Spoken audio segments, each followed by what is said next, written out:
Bem-vindos sejam todos meus irmãos aí no Facebook. Muito obrigado pelo carinho, pelo amor. Estamos juntos, unidos pela cruz de Cristo. Meus irmãos no YouTube, obrigado pelas visualizações, pelos comentários. Estamos em defesa do Evangelho de Cristo. Bom, o tema da nossa mensagem é antes da cruz e depois da cruz. Antes do ano 70 e depois do ano 70. Vamos ouvir o que disse o apóstolo Paulo. Vamos ler, vocês vão ouvir a mim. Vamos ler o que disse o apóstolo Paulo, a epístola dos Hebreus, no capítulo 10, no versículo 36 e 37. Olha lá. Com efeito, tendes necessidade de perseverança, para que, havendo feito a vontade de Deus, alcanceis a promessa. 37. Porque ainda dentre pouco tempo, aquele que vem virá e não tardará. Vamos fazer uma breve confissão. Senhor Jesus Cristo, eu te louvo e eu te exalto, porque tu concede a nós, meros mortais na carne, a fazer uso de uma porção da tua santa palavra. Esta palavra que é viva, ela é eficaz e ela é mais penetrante do que qualquer espada afiada de dois gumes. Esta noite, mais do que nunca, neste tema difícil, eu te peço que tu me uses, porque eu vou usar a tua palavra. E todo o povo de Deus reunido diga amém. Amém. Nós estamos alertando, abrindo os olhos das pessoas e mostrando no Evangelho o que os pastores não pregam. Pastor hoje é uma profissão muito rentável. Ele abre um espaço, bota um CNPJ e diz ao povo, oferece ao povo cura, oferece ao povo saúde, libertação. E o governo não oferece saúde, o governo não oferece libertação. Quem oferece isso? Os pastores de plantão. Aí você sai lá de fora, desempregado, o filho na droga, o marido desempregado, com doença, que é um caos, a saúde é um caos. Aí você entra nesses alçapões, dizendo, ali está a cura, ali está uma porta, vou fazer uma campanha para o meu marido ter um emprego, ou eu ter um emprego, ou meu filho sair da droga. Só que nada disso é de graça, isto tem um custo. Se você está desempregada, vai ser você que vai limpar a igreja, tá? Se você está desempregado, é você que vai servir o pastor lá no gabinete dele da água. É você que vai ficar orando pela igreja lá no monte, buscando. Se alguma coisa der certo, o pastor tem visão de Deus. Se alguma coisa der errado, você está em pecado.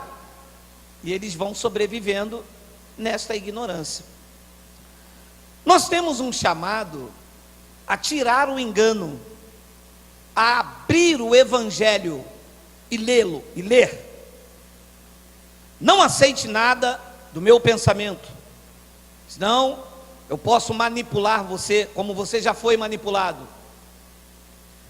Tem que abrir o Novo Testamento. Testamento é algo que o testador faz para garantir a sua herança. Você só vai viver a sua herança se o testamento for aberto. Essa noite eu quero falar com vocês desse assunto. Antes da cruz, depois da cruz, antes do ano 70, depois do ano 70. Quem vive em graça conhece essa terminologia, antes da cruz. Por quê? Porque quem vive antes da cruz ainda está esperando o Messias. Correto? Correto. Isaías viveu antes da cruz, esperava o Messias. Os apóstolos, Mateus, Marcos, Lucas, estavam esperando o Messias. A mulher, lá na noite, quando Jesus encontrou com ele, na noite não, quando Jesus encontrou com ela no poço de Jacó, ela disse: eu sei quando o Messias vier. Então quem vive antes da cruz está esperando o Messias, as promessas se concretizarem, e ainda estão vivendo de religiosidade. Por exemplo, batismo nas águas era antes da cruz. Por quê? O Messias não tinha vindo ainda batizar com o Espírito Santo. Então, grande parte da igreja está vivendo antes da cruz. Antes da cruz tem jejum. Quando você pega alguém que vive antes da cruz, ela diz assim para você: ué, mas não está na Bíblia que tem que fazer jejum? Não, está antes da cruz. Depois da cruz o Messias veio, ele jejuou no meu lugar. Ué, mas não está na Bíblia que tem que dar dízimo? Não, tem que dar dízimo antes da cruz, era a lei de Moisés. Depois da cruz é a graça. E eu vivo agora antes da cruz ou depois da cruz? Eu vivo depois da cruz. Antes da cruz, todos eram pecadores. Depois da cruz, os eleitos foram perdoados, justificados por graça. Então, quando eu nasci, eu já nasci reconciliado, perdoado, justificado, porque eu nasci depois da cruz. O que os lindos pastores fazem? Levam você para antes da cruz e te apresentam você pecador, miserável, e mostra isso onde? Antes da cruz. Mas eu não vivo antes da cruz. Um outro exemplo foi quando Davi disse assim, ó: em pecado me concebeu a minha mãe. Davi disse isso. Claro, porque Davi nasceu antes da cruz. Então, quando Davi nasceu, o pecado não tinha sido aniquilado por Cristo. O sangue não havia sido derramado por Davi, certo? Certo. Então, quando Davi nasceu, ele nasceu em pecado. Então, Davi disse: em pecado me concebeu a minha mãe. Agora, e eu, que nasci depois da cruz, minha mãe já não me concebeu em pecado, porque o pecado foi aniquilado na cruz do Calvário, sobre a minha vida e sobre a vida de todos os eleitos. O pecado que eu me refiro é o pecado de Adão, que existe o pecado de Adão e existe o pecado que são obras da carne, que significa errar o alvo. Esse todos vamos cometer até nós deixarmos esta habitação. Só que isso é fácil de entender.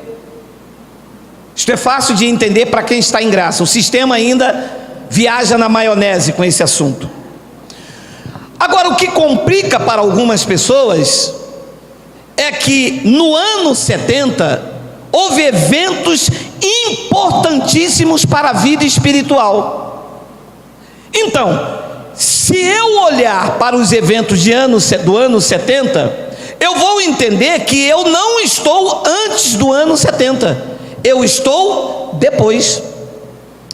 Eu não nasci naquela geração onde vários eventos importantes para a vida espiritual aconteceu. Eu nasci depois do ano 70. E um abençoado doutor em teologia, eu amo os doutores em teologia, eles são tão burros, eu amo eles. Ele disse para mim assim: mas lá no ano 70 eu não vi nada. Eu falei: você não nasceu naquela época? Como também você não viu o véu se rasgar lá do templo. Você viu quando Jesus morreu na cruz? Não. Eu não vi o sangue descer na cruz, mas eu vivo por fé, eu sei que aquele sangue cobriu a minha vida. Eu não vi, estava lá no ano 70 quando o Filho do Homem veio, mas eu vivo por fé, eu sei que aquele evento foi para a justiça contra o povo judeu. Eu nasci depois disso, eu não entro em juízo, nenhuma condenação há para os que estão em graça. Como é que se entende esses eventos? Assim, ó. Epístola de Paulo aos Hebreus. Esta epístola foi escrita antes do ano 70 ou depois do ano 70? Antes. O que é que os crentes acham? Que Paulo está escrevendo esta carta ao Brasil, ou à França, ou que Paulo está escrevendo isso aqui e imaginando assim: eles vão ver isso aqui numa tela Samsung, numa televisão 4K.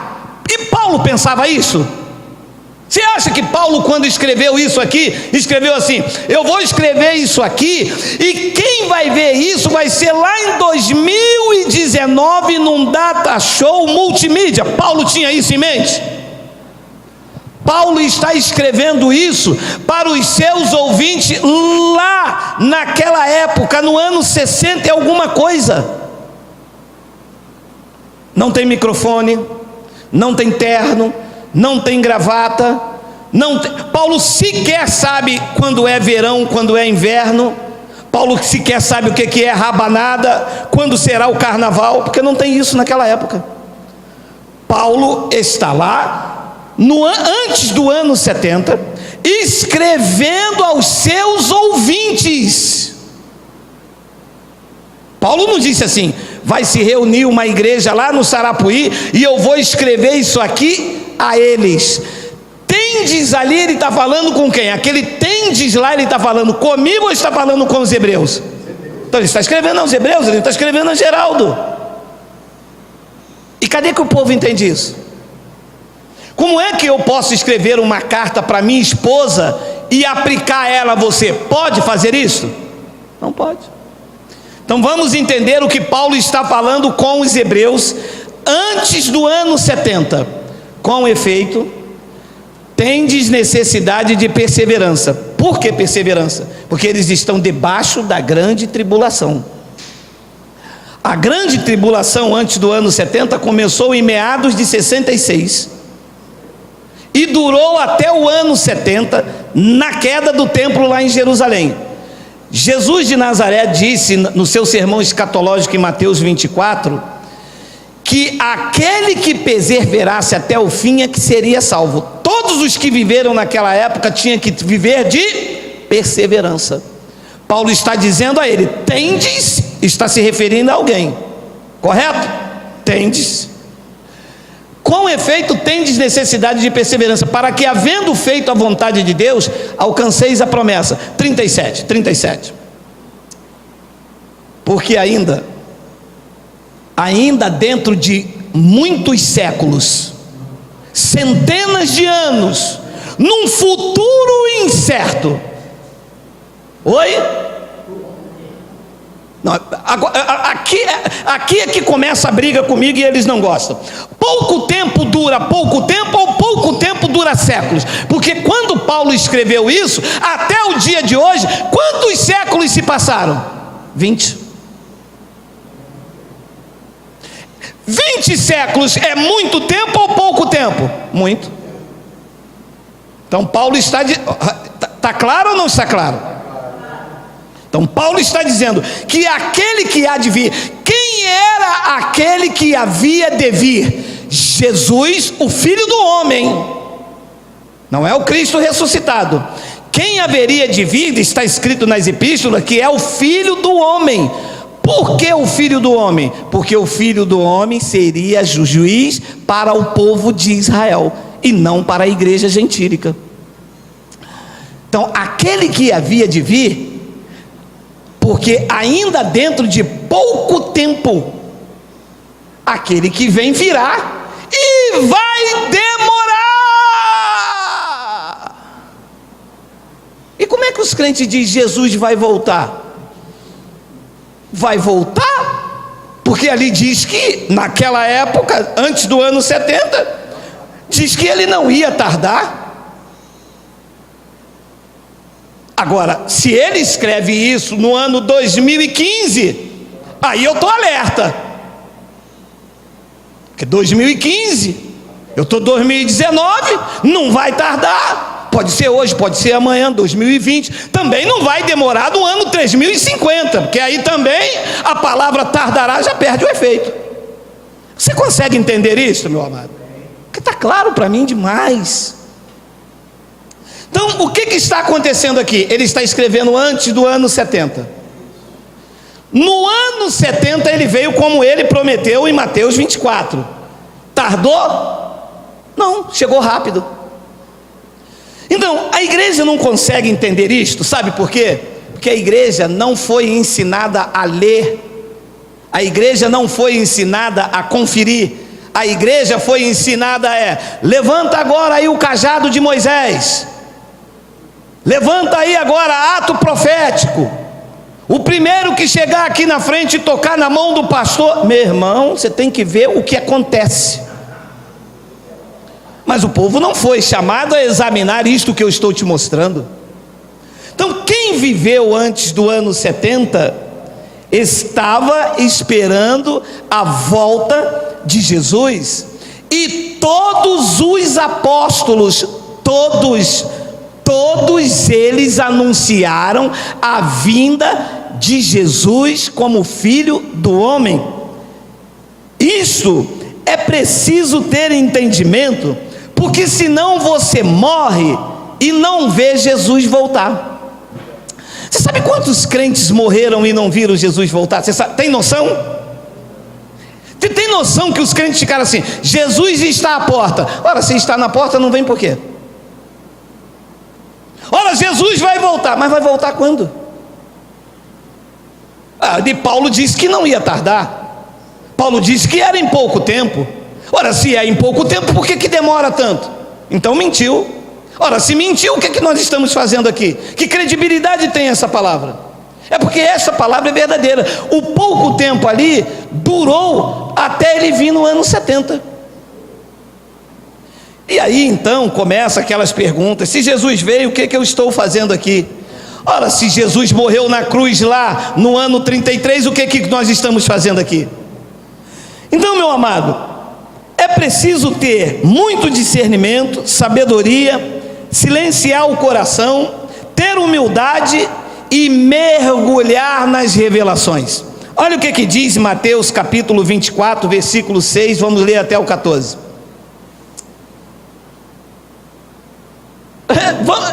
Vê se isto está na Bíblia. E certamente ouvireis falar de guerras, rumores de guerra. Vede, não vos assusteis, porque é necessário assim acontecer, mas ainda não é o fim. 7. Porquanto se levantará nação contra nação, reino contra reino, e haverá fomes e terremotos em vários lugares. 8. Porém, tudo isto é o princípio das dores. Então sereis atribulados e vos matarão, sereis odiados de todas as nações por causa do meu nome. Sereis ali está falando com alguém. Com quem era? Os discípulos. Você estava lá? Porque ele está falando isso aqui com alguém. Era com você? Você viveu nessa época aqui para ele estar falando com você? Então ele está falando com quem aqui? Com os discípulos. Mas o que os pastores dizem? Que pega isso aqui e diz que está falando com você. Mas você não estava lá. Ali sereis está falando com alguém. Sereis odiados de todas as nações por causa do meu nome. 10. Nesse tempo, muito hão de se escandalizar, trair, odiar uns aos outros. 11. Levantar-se-ão muitos falsos profetas e enganarão a muitos. 12. E por se multiplicar a iniquidade, o amor se esfriará de quase todos. Deixa eu ver até onde nós vamos ler. 14. 13. Aquele, porém, que perseverar até o fim, esse será salvo. Salvo de quê? Que perseverança não salva ninguém. A salvação é por graça ou por perseverança? Então, perseverança não salva ninguém. Então, esta salvação era de quê? Da tribulação que eles estavam passando, da guerra, da nação que se levantou lá no ano 70, quando Nero perseguiu os cristãos, crucificou Pedro de cabeça para baixo, decapitou Paulo em Roma. Era esta a grande tribulação, e quem perseverasse seria salvo de tudo aquilo. Aí o pastor vem aqui e prega assim: olha, está escrito que quem perseverar até o fim será salvo. Salvação não é por perseverança, salvação é por graça. Então está salvo ali de tudo isso que ele está falando. Mas olha o que diz o 14. E será pregado este evangelho do reino por todo o mundo, para testemunho a todas as nações, e então virá o fim. Então, o fim daquela geração tinha que acabar, porque toda geração começa e acaba. Aquela geração em que Jesus está vivendo lá, que era a geração do ano 70, ele viveu até o ano 33 da era cristã, aquela geração ia acabar. Mas para aquela geração acabar, o que é que tinha que acontecer também? O evangelho ser pregado. Então, os apóstolos foram por todo o mundo de então, porque não havia Brasil, não havia Canadá, o mundo ali compreendia Roma e a Judéia e as cidades circunvizinhas. Esse povo ali que compreendia aquele mundo tinha que ouvir o evangelho. Quem é que ia pregar? Pedro, Tiago, João e Paulo. Pedro, Tiago e João foram para os judeus, com a linguagem dos judeus, e Paulo foi para os gentios. Olha o que disse Pedro, 1 de Pedro 4,17. Porque a ocasião de começar o juízo pela casa de Deus é chegada. É chegada ou vai demorar, Pedro? É chegada. E que ano Pedro está falando isso? Antes de 70 ou depois do ano 70 para a gente esperar essa chegada? Antes do ano 70. Pedro disse: é chegada. Agora, essa casa de Deus em que Pedro, como os judeus, diz é quem? Não era o templo lá em Jerusalém, que era a casa de Deus? Sim. Se essa palavra é para o dia de hoje, cadê o templo de Deus construído aí? Não tem. Tem? Tem. O templo de Deus hoje é quem? Somos nós.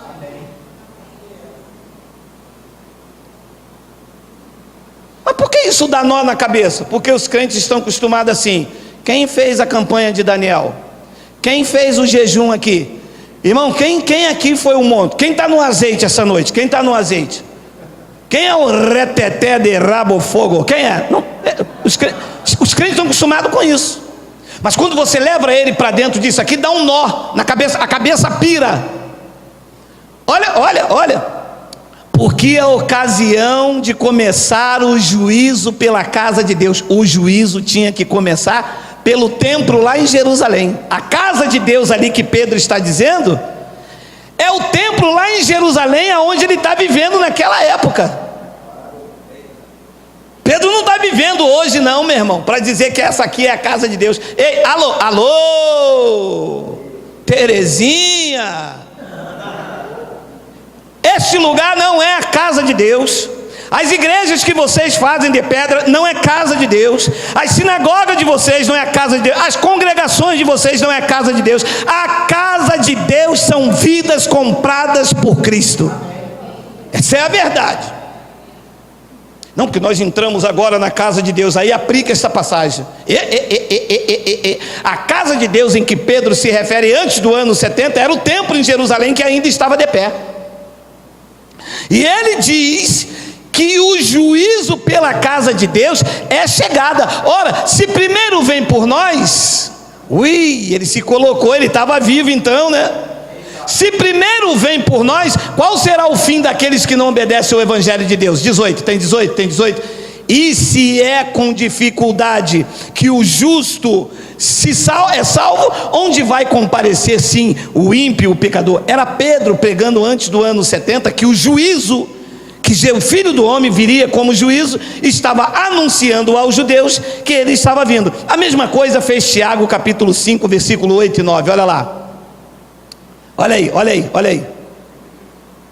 Sede vós também pacientes, e fortalecei o vosso coração, pois a vinda do Senhor vai demorar mais de 20 séculos. Ora, se Tiago está escrevendo isso antes do ano 70, todas as cartas do Novo Testamento estão antes do ano 70, tá? Nenhuma foi escrita ontem, em 2015, nem em 2010, tá? Que a escola dominical não ensinou isso, ensinou? É porque a gente lê como se parece que foi escrito semana passada e vai se cumprir agora. Não, a carta mais recente foi escrita em 68. Então Tiago, quando escreveu isso antes do ano 70, disse que a vinda do Senhor ia demorar mais de 20 séculos, como já se passou do escrito dessa carta, ou ela estava próxima? próxima quer dizer algo que está muito distante ou que está bem perto de mim. Então, naquela época, a vinda do Senhor estava bem próxima. Depois ele diz no versículo de número 9, olha lá: irmãos, não vos queixeis um dos outros, para não serdes julgados. Eis que o juiz está às portas, porque ele viria como juiz para julgar o povo de Israel. Mas nunca me ensinaram isto, porque se preocuparam com o meu bolso, se preocuparam em me prender dentro da igreja, de me colocar medo. Jesus está voltando, hein? Jesus está voltando. Eu tinha mais ou menos, hoje eu tenho, vou fazer 54 anos. Eu tinha mais ou menos 18 anos, ia para o quartel, e tinha um tal do profeta aqui no Rio de Janeiro, chamado Gentileza. E o profeta Gentileza dizia: Jesus está voltando. Ui, mas Tiago diz que ele está às portas. Tiago diz que está próximo, e já se passaram 30 anos. Olha o que disse Apocalipse capítulo 1, versículo 3. Bem-aventurado aqueles que leem e aqueles que ouvem as palavras da profecia e guardam as coisas nela escritas, porque o tempo está muito distante.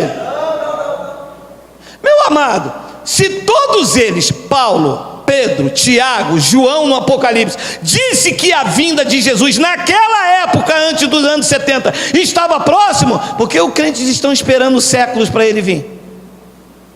É isso que eu não entendo. Está próximo ou não está próximo? A Bíblia tem credibilidade ou não tem? Essa Bíblia mentiu? Está errado? Porque está escrito, meu irmão, está escrito ou não? Está escrito ou não? Está escrito ou não? Bem-aventurado aqueles que leem, aqueles que ouvem as palavras da profecia e guardam as coisas nela escritas, pois o tempo está próximo. Próximo para mim, que eu não sei ler apenas com a quarta série, é uma coisa que está bem pertinho. Agora, se ele não soubesse o tempo, ele ia dizer: bem-aventurado aqueles que guardam as coisas nela escritas, porque isso ainda vai demorar mais de 20 séculos, porque da época que ele escreveu até hoje é 20 séculos, estamos em 2019. Meu amado, o que aconteceu com a igreja que enganou, que manipulou, que prendeu os filhos de Deus? Tem pessoas que vê o pastor adulterar, roubar, enganar, maltratar, oprimir. Meu irmão, quem mais sofre são as ditas missionárias dentro da igreja. Ei, Tarabacéia, Manamanaia. É como sofre uma mulher de Deus, e eles oprimem, e eles botam no banco, e botam o nome ali, e eles chamam a atenção na frente de todo mundo. É um desrespeito, porque se Jesus voltar, Manamanaia, Manamanaia, meu amado, vem com o negócio de Manamanaia. O povo foi enganado a vida inteira. Paulo pregou o evangelho a toda criatura naquela geração. Olha o que diz Romanos 10, 18, olha aí. Olha aí, Romanos 10, 18, tem aí? Digita aí para mim, por favor. Calma aí que já vai esquentar, meu amado, pode deixar, eu sei, eu estou ouvindo. Vamos lá, Romanos 10, 18, olha aí, olha aí. Romanos 10, 18. Mas pergunto, disse Paulo, porventura não ouviram? Sim, por certo. Por toda a terra se fez ouvir a sua voz, e as suas palavras, disse Paulo, até os confins do mundo. O evangelho foi pregado a toda criatura naquela geração, ou não foi? Então o fim tinha que vir. Foi ou não foi? Foi. E o Senhor arruma essas palavras aonde? No Manamanaia. Jesus disse: este evangelho do reino será pregado a todo mundo, e quando ele for pregado a todo mundo, o fim virá. Paulo disse: sim, por certo, por toda a terra se fez ouvir a sua voz, e as suas palavras até os confins do mundo. Antes do ano 70, todos ouviram o evangelho, porque o fim tinha que vir. Quem é que viria nesse fim? O Filho do Homem como juiz para o povo de Israel. Mateus capítulo 24, versículo 14, tem aí? Olha lá, olha lá, em linha com o que Paulo disse, olha lá: e será pregado este evangelho do reino por todo o mundo, para testemunha a todas as nações, então virá o fim. Atos capítulo 9, versículo de número 15, olha quem ajudou a levar esse evangelho naquela geração. Mas o Senhor lhe disse: vai, porque este é para mim um instrumento escolhido para levar o meu nome, olha lá, perante os gentios e reis, bem como perante os filhos de Israel. O evangelho foi espalhado, o evangelho foi pregado a toda criatura, e a segunda vinda de Jesus aconteceu no ano 70. Quem viveu naquela época sofreu o arrebatamento coletivo. Todos os que viveram antes do ano 70, quando Jesus veio, foram arrebatados. Todos os eleitos foram arrebatados. Quem não era de Jesus ficou preso no túmulo, padecendo o castigo eterno. E os eleitos, Paulo, Pedro, João, Daniel, todos os que viveram antes da cruz foram arrebatados com Jesus Cristo. E quem nasceu depois da cruz? Quem nasceu depois da cruz está vivendo uma nova geração, na finalidade de levar o evangelho também a toda criatura. E quando cumprir os nossos dias, um por um, cada um de nós será arrebatado e estaremos para sempre com o Senhor. Esta é a verdade nua e crua do evangelho. Mateus capítulo 24, versículo 31, olha lá: e ele enviará os seus anjos com grande cor de trombeta, os quais reunirão os seus escolhidos dos quatro ventos, de uma extremidade dos céus. 32, aprendei, pois, a parábola da figueira. Quando já os seus ramos se renovam e as folhas brotam, sabeis que está próximo o verão. 33, assim também vós, quando virdes todas essas coisas, sabeis que está muito distante. Também falando a mesma coisa dos apóstolos: sabei que está próximo, as portas, a bomba. Em verdade vos digo. Tira o 33, volta para o 33, volta para o 33. Jesus disse que ia arrebatar os escolhidos. Disse ou não disse? Dos quatro ventos da terra. Coloca lá, volta lá no 31. Ele enviará os seus anjos com grande cor de trombeta, os quais reunirão os seus escolhidos de quatro ventos, de uma extremidade dos céus. Ele iria arrebatar os escolhidos dele ou não? Sim. Quando isso ia acontecer? 34. Em verdade vos digo que não passará esta geração sem que tudo isto aconteça, incluindo o arrebatamento dos escolhidos. Quem eram esses escolhidos? Aqueles que estavam vivendo no ano 70, que precisavam de perseverança para serem salvos. Quando ele veio no ano 70, ele reuniu os seus escolhidos. Ele está declarando com a boca dele que o arrebatamento que aconteceu lá no versículo 31 não passaria daquela geração. Não é esta quem está vivendo sou eu. Aquela em que ele se refere, esta quem está vivendo é ele. Quem está vivendo é Paulo, quem está vivendo é João, Barnabé, Tito, Timóteo. Porque eles querem pegar isto aqui e trazer para o futuro, mas ele não está dizendo aquela geração, ele está dizendo esta, onde ele está vivendo. Isso para mim é muito claro. O que se esperava então, meu amado? Antes da vinda de Jesus, se esperava o arrebatamento. Todos eles estavam esperando o arrebatamento que aconteceu no ano 70. Por quê? Porque era uma promessa do versículo 31, olha lá, rápido, está passando a hora. Ele enviará os seus anjos com grande cor de trombeta, os quais reunirão os seus escolhidos. Esses escolhidos estão vivendo em que época? No ano 70, naquela geração. Ele disse que não passaria daquela geração. Os pastores dizem que ele veio buscar a igreja. Está escrito aqui igreja? Está dizendo aqui dos escolhidos que viveu naquela geração. Mateus 24, 34.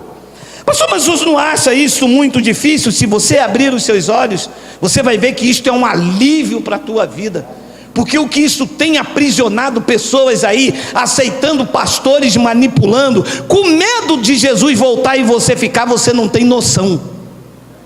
As pessoas vão aceitando o pastor roubar, o pastor com carro 0 quilômetro, o pastor ter amante, o pastor pregar o que ele quer. Ninguém pode falar contra, porque senão está passando na frente do pastor. A missionária não pode falar nada. O obreiro, então, Deus me livre, na igreja só tem salário o pastor como obreiro, mas a missionária é obreira, não tem salário. Mas o diácono é obreiro, não tem salário. Mas se eu não falar nada, eu sou excluído da igreja, Jesus vai voltar, eu vou ficar. Essa é a manipulação. Então o que se esperava ali? Se esperava, em primeiro lugar, o arrebatamento, e se esperava a transformação dos corpos. Todos eles que viveram antes do ano 70, eles esperavam a transformação dos corpos. Quem vivia antes da vinda do Filho do Homem, todas as pessoas quando morriam ficavam presos no túmulo. O que acontecia? Eles esperavam o juízo final, morriam e tinham que esperar Jesus então vir para arrebatar os corpos deles. Eles ficavam presos no túmulo. Olha o que Paulo disse em 1 de Coríntios, olha só. E então virá o fim, quando ele entregar o reino ao Deus e Pai. E eu vou pregar sobre isso. Você vê que dá a entender então que Jesus é filho de Deus, e a graça de Deus acredita que Cristo é o próprio Deus. Então ele diz: e então virá o fim, quando ele entregar o reino ao Deus e Pai, quando houver destruído todo o principado, bem como toda a potestade e poder. Quem eram os principados e potestade e poder que tinha que ser destruído? O Império Romano. 25. Porque convém que ele reine até que haja posto todos os inimigos debaixo dos seus pés. 26. O último inimigo a ser destruído é a morte. Então vamos lá. Quando uma pessoa morria antes do ano 70, a morte o prendia no túmulo. Ele ficava retido no túmulo com o seu espírito, com o seu corpo, esperando Jesus voltar para reivindicar os espíritos de quem era salvo. Acontecia isso com todo mundo. Aconteceu com Moisés, aconteceu com Davi, aconteceu com todos os eleitos que viviam naquela época. Era necessário Jesus voltar, julgar Israel, e os espíritos dos eleitos que estavam no túmulo tinham que sair e ser arrebatado. Como eles estavam aguardando a vinda, tanto os vivos como os mortos, o arrebatamento foi coletivo. Olha só, eu vou ler e vou te explicar no versículo 27. Está aí no 27, tá? Porque todas as coisas sujeitou debaixo dos pés. E quando diz que todas as coisas lhe estão sujeitas, certamente exclui aquele que tudo lhe subordinou. 28. Quando, porém, todas as coisas lhe estiverem sujeitas, então o próprio Filho também se sujeitará àquele que todas as coisas lhe sujeitou, para que Deus seja em tudo. Então, esta manifestação da vinda do Filho do Homem iria terminar quando Jesus viesse. Ele iria deixar de ser Filho do Homem e iria então voltar a ser o Deus bendito sobre todos. Quando Jesus ressuscitou, lá naquela cruz, aconteceu um evento que aconteceu no ano 70, Mateus 27, 50 ao 53. E Jesus, clamando outra vez com grande voz, entregou o Espírito. Eis que o véu do santuário se rasgou em duas partes, de alto a baixo. Tremeu a terra, fenderam-se as rochas. 52. Abriram-se os sepulcros, e muitos corpos dos santos que dormiam ressuscitaram. 53. E eles saindo do sepulcro, olha o que aconteceu.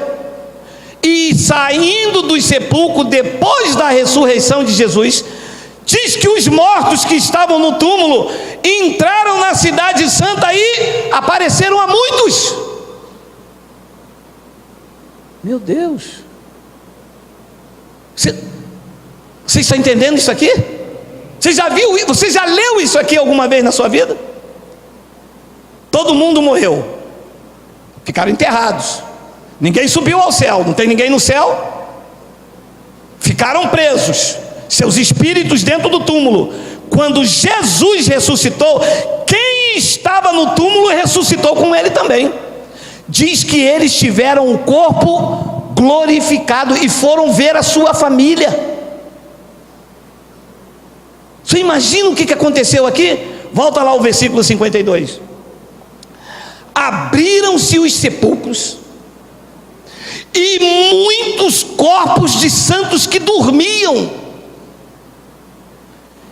Diz que os corpos ressuscitaram.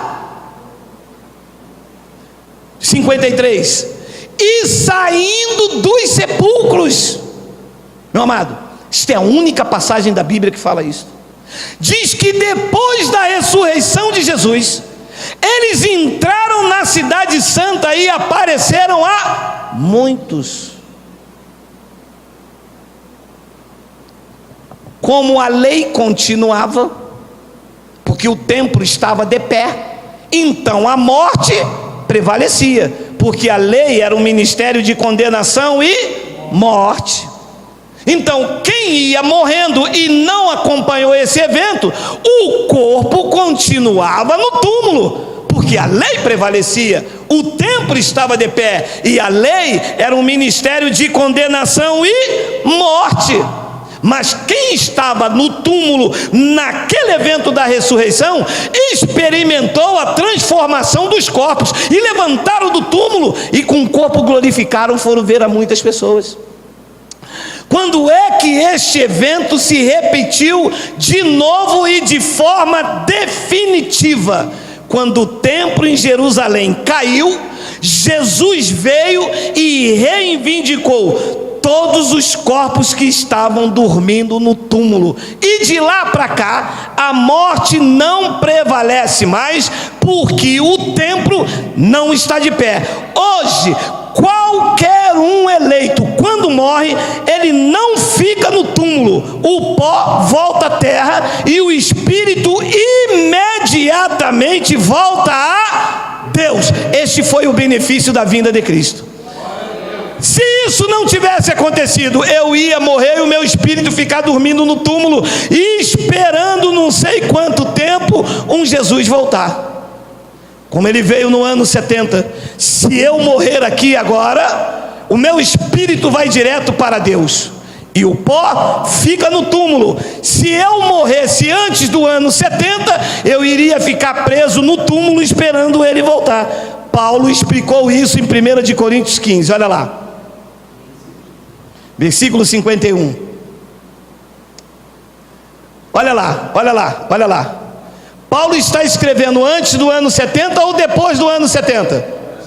Então eles não viveram aquele evento da transformação dos corpos. Olha o que Paulo diz: eis que vos digo um mistério, nem todos dormiremos, mas transformados seremos todos.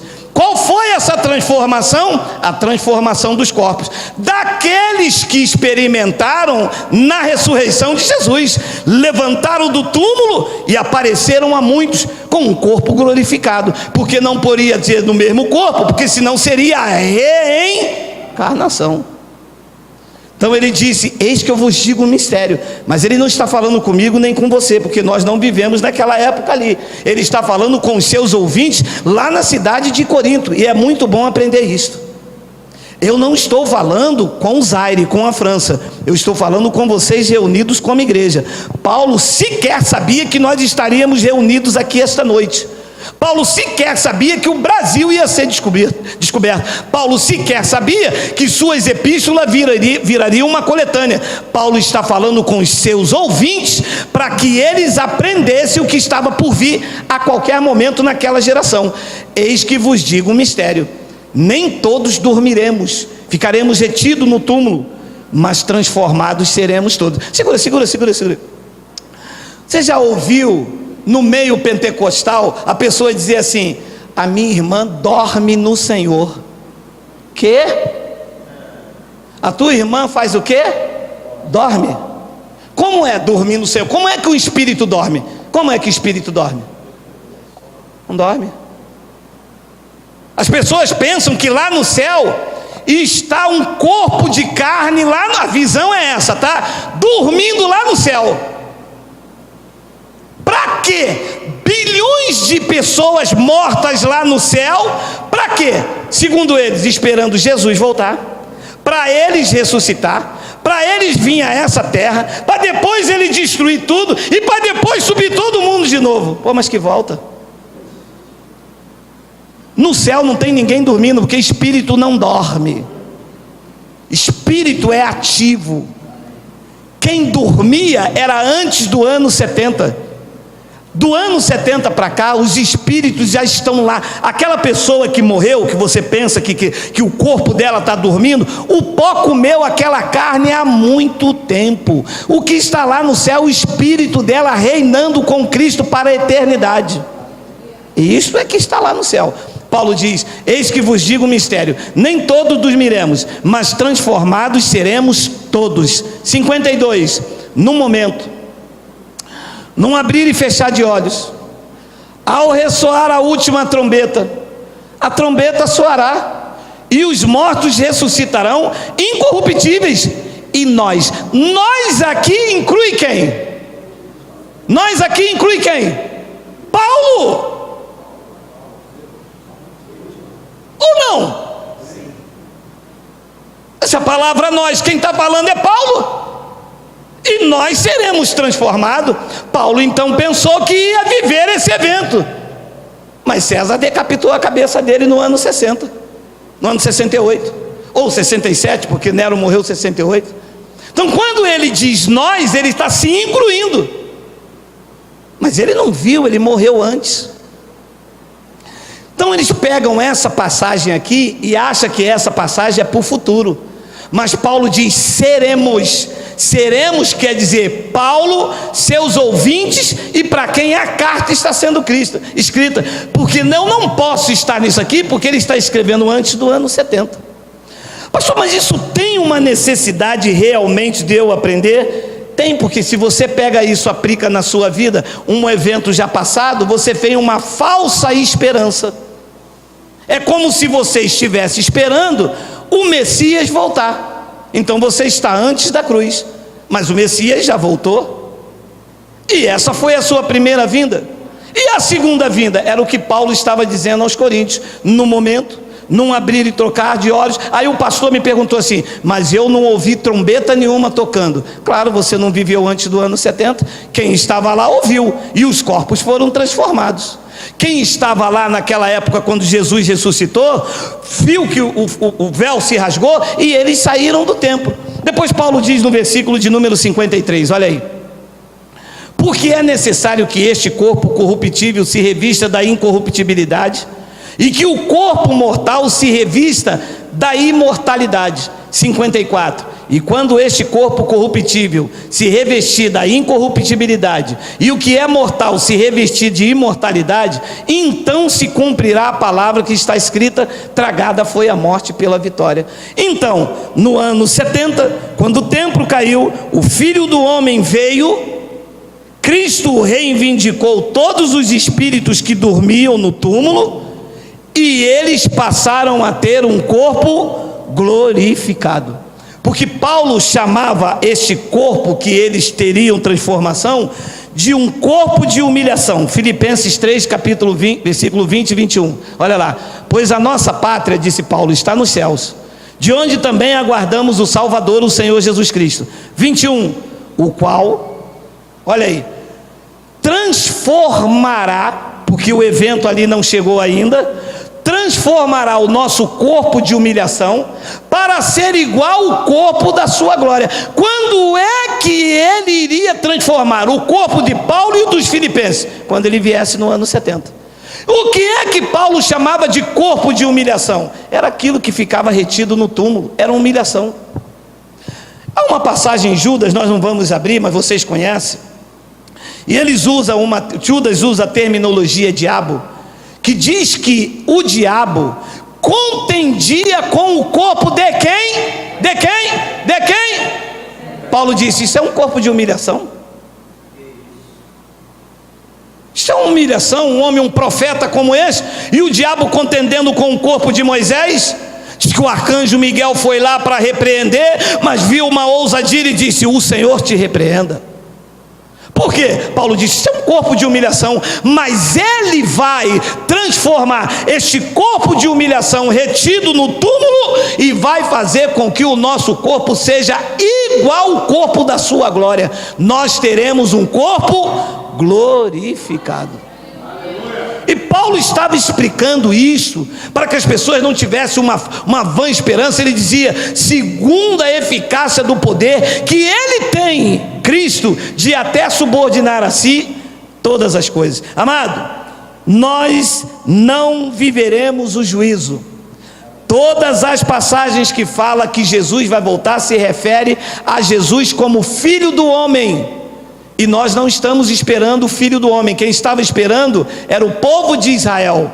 Porque se você esperar o Filho do Homem vir sobre as nuvens, então nós temos que acreditar que Jesus está de carne e osso lá no céu. Correto?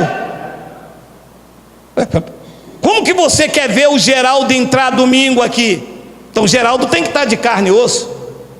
Já perdemos alguns, ganhamos, né? Deixamos de ver, mas estão lá no trono, diante do trono. Como que você quer ver um irmão que faleceu 2 anos atrás entrar por aqui de carne e osso? Tem como? Como que Jesus ressuscitou? É Deus mesmo, está sentado no trono com o corpo glorificado, e eu vou ver Ele igual a Jesus de Nazaré. Isso não entra mais.